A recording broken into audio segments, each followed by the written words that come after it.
Welcome, welcome, welcome back to the Awakening Potential Show. It's your gateway to the extraordinary. I'm your host, Karen Rudolph, and I'm here to support you in stepping into your sassy confidence, your classy wisdom, and your badassy brilliance. Because awakening your potential is just a moment, it's not a movement. Here we dive into powerful stories, soul-stirring tools, and game-changing strategies that will spark transformation in your life, your work, and the world around you. So grab a notebook, open your heart, and let's light that inner spark. Today, I'm excited to introduce someone who truly embodies this journey. Our guest, Prima Goop, forgive me. Who's that? Jope. Nope. I'll get it, I promise.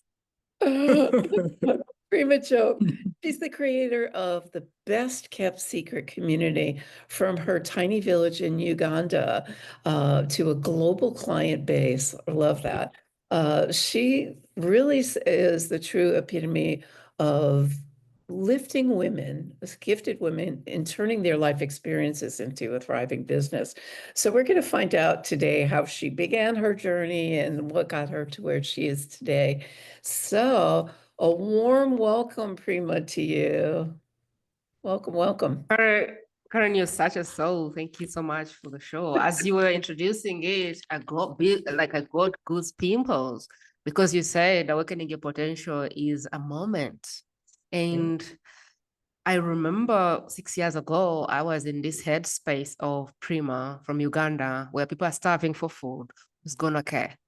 Who even needs to know that you exist? Who is going to believe you? Who's going to take any advice from someone who comes from a country where people are starving? And I remember I had all these feelings battling up inside me. I had a story to share. I wanted to share my message, but I didn't feel like I was worthy of attention. And I watched one video from a guy called Nick V something. He has a business called, I think, Life Without Limbs. The guy has no Oh, arms. He yes. I has know. I no met. legs. Yes. Yeah. I met. And he was on the stage thriving like he had all the body parts. I looked at this guy and I said, Yeah. what does he have? What is the evidence that this guy is supposed to impact the world? Like, what is it about this guy that gives him the confidence that people need to hear his voice? And Nick said, you know, I could have been on the street begging and crying that I have no arms, I have no legs, so please hand me some money. Or I could get the same very things that disqualified me and stepped up and helped somebody else get out of their own cocoon. And I looked at myself in that moment and I said, you know what, Primo, your voice matters and you have great potential and you're going to step up and share that story. And because you come from Uganda, where people are starving for food, where there is no evidence that you should do this, somebody will say, I bet on myself today. So thank you for introducing that topic that way, because it got me to that place where I couldn't have done it without Nick. Like I couldn't have found that voice that said, you know what, Prima, you matter. Go out there, step into your potential. It was a moment when I decided that I had potential and I was going to step into it. But just because Nick was living his potential and he had no evidence that it was possible for him. So thank you for this show. Like I can already feel the thrills inside me as we step into the conversation. It's so lovely. Oh, it's great. And it's so interesting because when I lived in Orlando here in the States in Florida, I started to get one of the church services that I was attending, and I was just mesmerized by this gentleman who, as you said, has no limbs, and he has just like a little toe that he gets around with, but yet he's created this most amazing life. And it really, the same with me. It had me, I was going through my divorce at the time, and it had me step up to something I didn't know myself to be. And that's what really, not Nick in particular, but that's what inspired the show, is so much of life. We have people that we could look up to, and if they could do it, we certainly can do it. If we come from a starving country, we could still rise above it. If we come from, an abusive relationship, we can still rise above it. And that's where I really love this whole we all have a voice and we all have a story to share. And I'm curious to find before Nick, right? What was your story? Like where, what did you do as a child and is it similar to what you're doing today? Did it inspire you to step up to your potential and work with women this today? My story goes back to way back because when I was born by a dad who like understood or had an idea what success was and how life was supposed to pan out. So I was handed a code. You know what? This is success. Study hard, become a lawyer, a doctor, an engineer, get a good job, get good grades, and make good money, find a good man, and get married, raise decent kids, and you have succeeded. You, my daughter, have succeeded. My dad shamelessly handed over this code as his legacy to I have paved the path for you. My children, you don't have to suffer because I had to figure it out. And I looked at this code, and a part of me was like, really? Like, is this success? And I was like, I don't know. I was still young and I didn't have the footing to stand on. I didn't have data to prove it.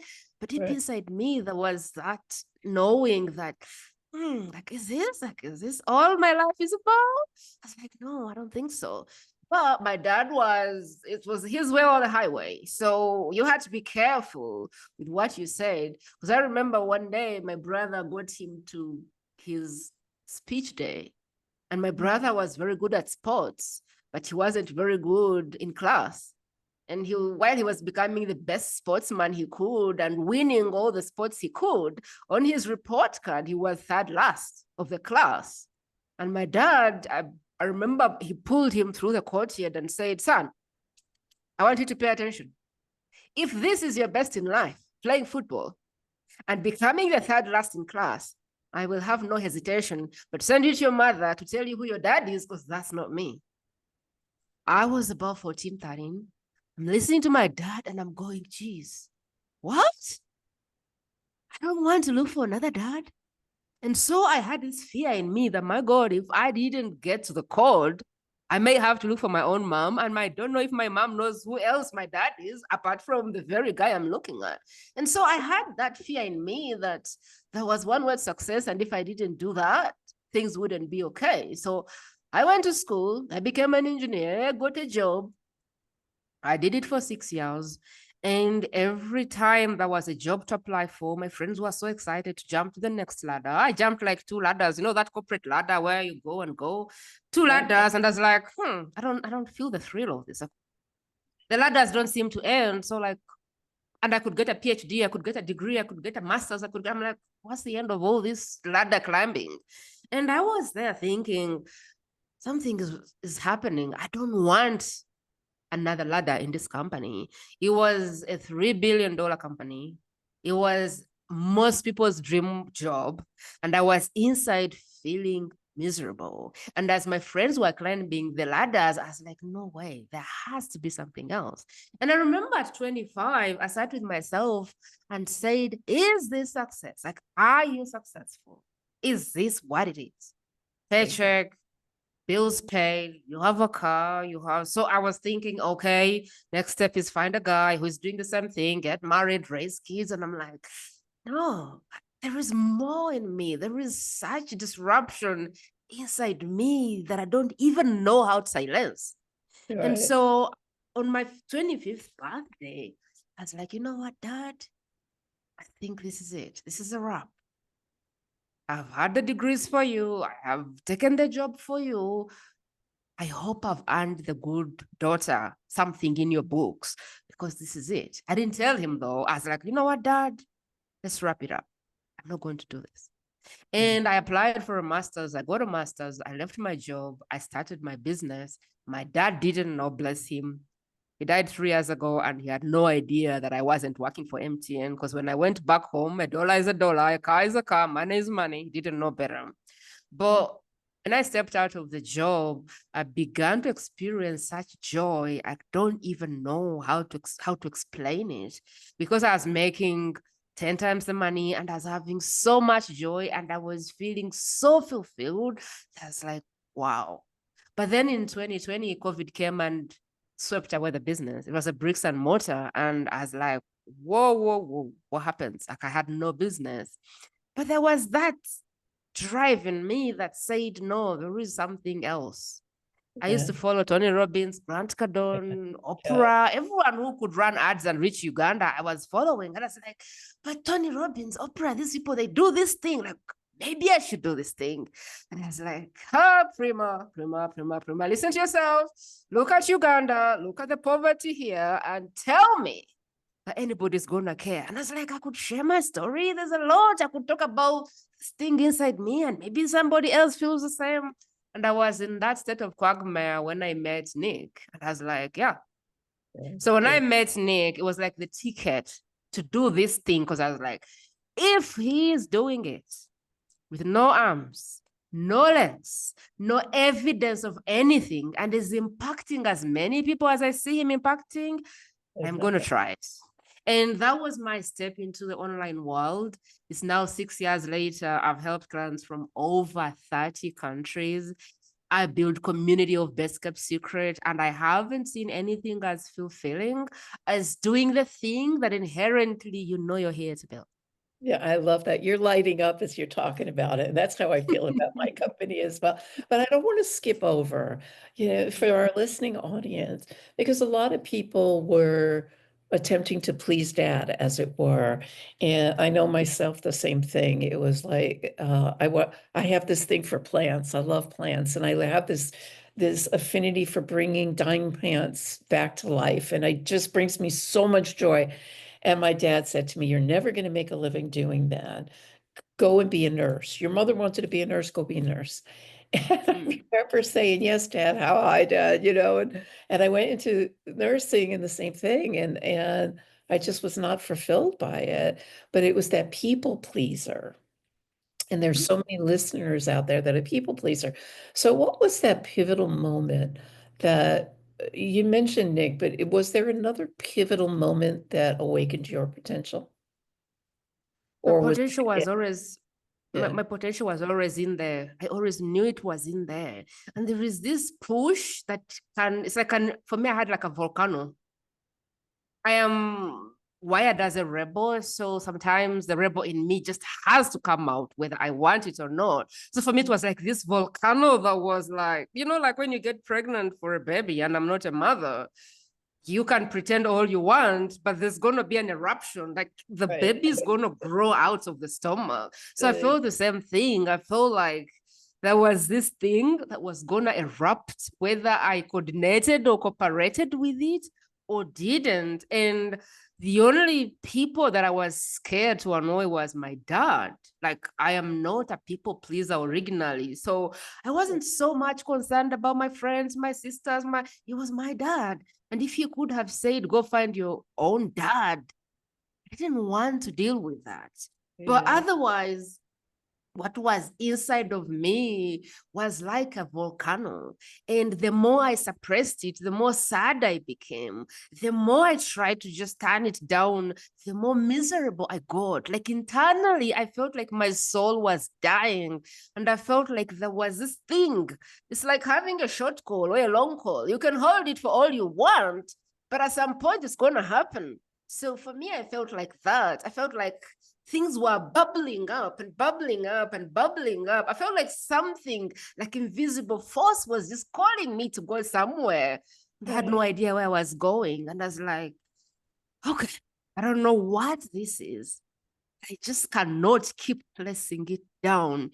So I am going to take one step at a time, and hopefully something will make sense. My family is like deep Catholics, and so they pray the rosary, and then there's Mother Mary, and then we have like religion and we understand God. And I'm like, okay, if God wants me to do this, I think it's going to like bring a torch, but I have to start walking as he brings the torch. Like I have to take the step, and hopefully he'll put another step, because I have no idea where I'm going. I have no idea what I'm doing. There's no one here that is doing that. I have no evidence that this thing is going to work. But what I feel inside of me is just like a volcano. I have to just do something about this thing inside me. Otherwise, I'm going to lose my mind. And so for me, I just didn't have like a big choice. And every time I don't know what to do, I always trust that thing inside me that says, yeah, there is somebody out there that is waiting for you to speak up so they can stand up and do the work. So go. And I'm like, where am I going? Like, no, go. There is somebody out there who's going to listen to you. And that would be the only reason they need to step into their work. So the thing that I began to realize is when I looked at Nick, I understood that whatever things I didn't have or didn't know were okay, that people didn't expect me to be Superman, that it was okay not to know, that it was okay not to have money, that it was okay not to come from New York City. I was like, oh, okay, so it's fine to just come from a third world country and have nothing, and people will still want to hear the story. So really for me, the journey and all of the things and people pleasing, it was not an easy one because at one point things were not working. I was out of money completely and I just had to block people. I had to sell everything in my house at one point to pay coaches.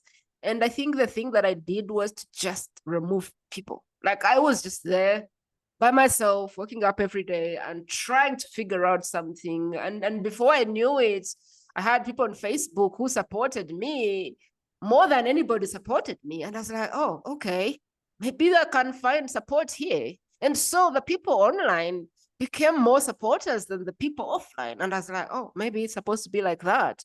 And since I started, I think for me, my online community has always been the family that I could have never asked for or gotten. And so I think that when you obey, that the support comes, but it doesn't come unless you take the faith and take the step and obey and say, I'm going to do this thing and there is something in me and I believe it and I'm going to take a step in faith and hopefully something is going to pan out. So for me, it's been small pieces coming together unexpectedly, the community coming together and the clients coming together and, you know, a podcast coming together, and all of these pieces exist for you, but you have to be taking the step as they land on you. I feel like there's no formula because I'm sat there and Karen says, I would like you to be on my podcast. And I'm like, oh, okay, another person trying to pull the message up. And so I don't know that there's a formula. I wish like there was. But I think what there is the undeniable knowing of what's inside you and deciding that you're going to step in it one step at a time and trusting that something is going to pan out.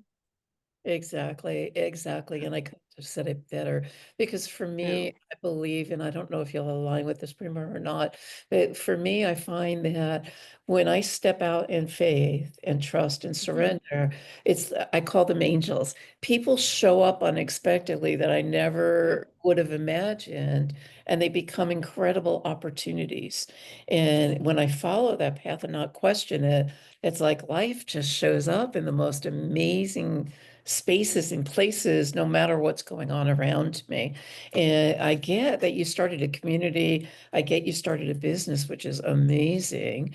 All of your information will be in the show notes. So if anybody wants to get hold of you, everything will be there. But if you could really briefly just articulate what it is that you've created coming from your engineering background to the best kept secret. What is the best kept secret? And just succinctly, if you could give a little bit about that. The best kept secret is somebody who is undeniably talented and gifted and could be changing lives, but they feel invisible and they feel like not enough people know them. You feel like beyond the clients you have and you have helped, that the world doesn't know you. If the world knew you, if you had a microphone, you would change the world. But right now, you feel like more people need you. Where do you find them and how do they find you? You feel like you're robbing the world of your talents. So what I've done is most people are like that because they're like, I don't know how to market. I don't know how to sell. I just know how to do the behind the scenes. One of my clients said, Prima, I just want to open shop and I want people to come and I serve. And I think it was a great expression of how we feel as problem solvers.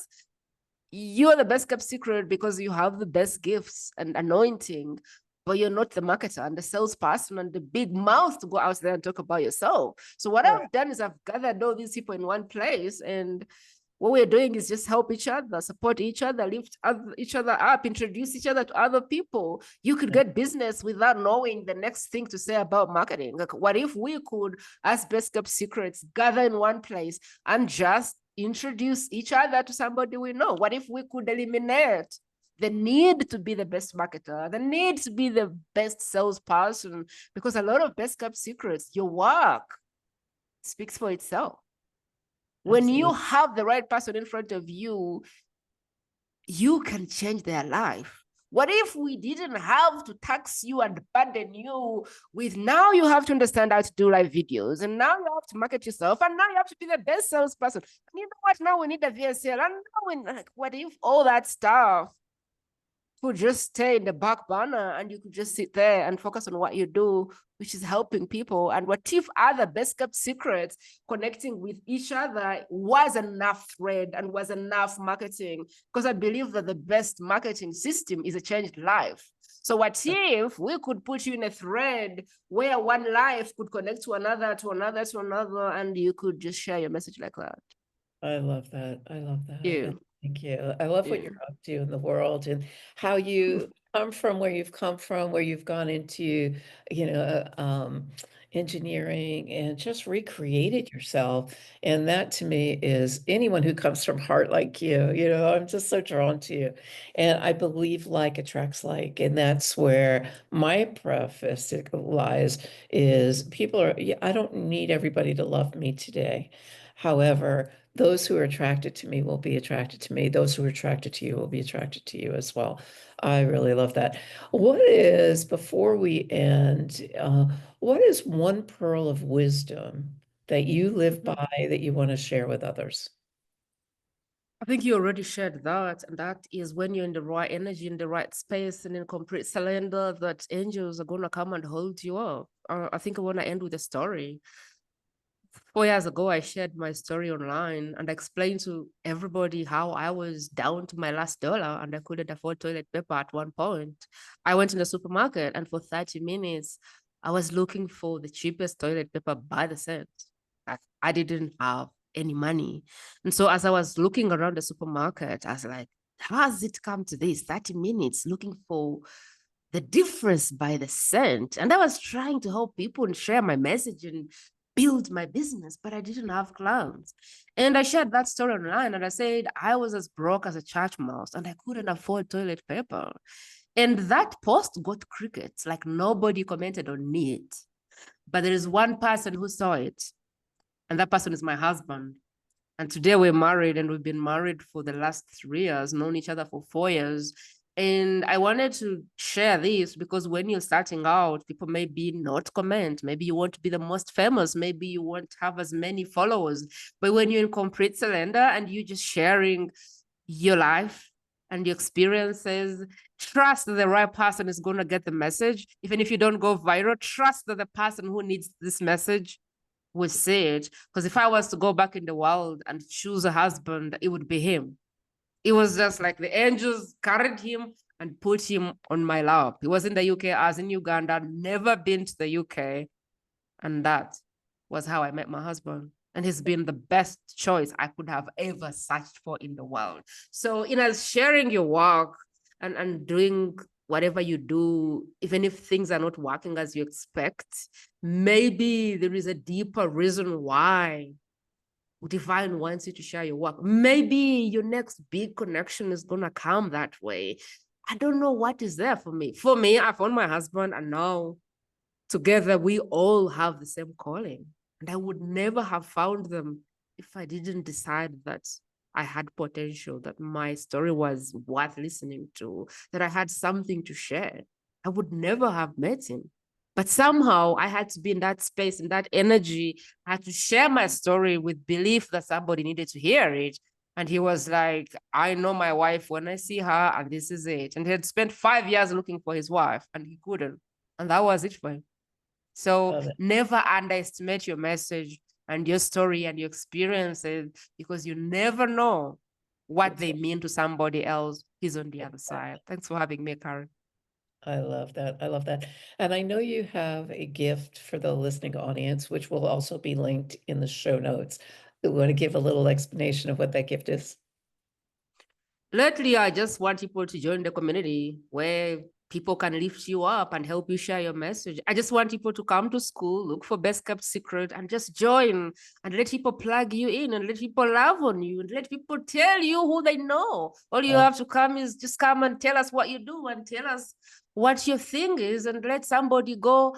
My sister could definitely use your help, or my mom, or my grandma. I don't know. I just want people to plug into the network and help each other. Let others hold you and love on you and support you and That help you share your message. I think lately that's a gift. The best gift I can give anyone is plug them in a community of best kept secrets who are really determined to hold each other high.